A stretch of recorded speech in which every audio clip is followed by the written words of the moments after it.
സൗദിയിൽ നിന്നുള്ളൊരു റിപ്പോർട്ടിലേക്കാണ് ആദ്യം കടക്കുന്നത്. സൗദിയിലെ ഏറ്റവും വലിയ രണ്ടാമത്തെ കടൽപ്പാലത്തിന്റെ നിർമ്മാണ ജോലികൾ അന്തിമഘട്ടത്തിലാണ്. കിഴക്കൻ പ്രവിശ്യയിലെ 2 നഗരങ്ങളെ ബന്ധിപ്പിക്കുന്ന പാലം സൗദിയിലെ ഏറ്റവും വലിയ ഇരട്ടപ്പാലമായി മാറും.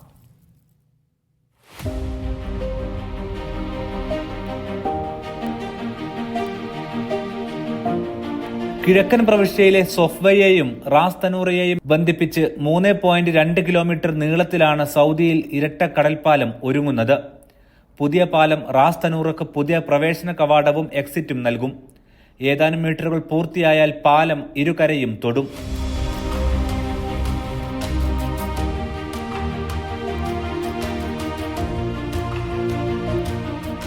റാസ് തനൂറയിൽ നിന്ന് ദമ്മാമിലേക്കുള്ള ദൂരവും ഇതോടെ കുറയും.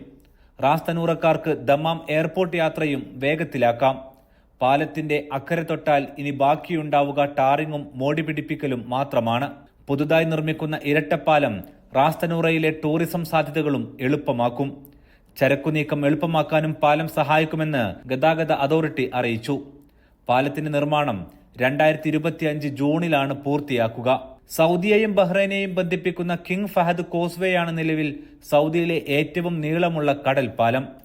25 കിലോമീറ്ററോളമാണ് ഇതിന്റെ നീളം. Aftab Rahman, media 1, Riyadh.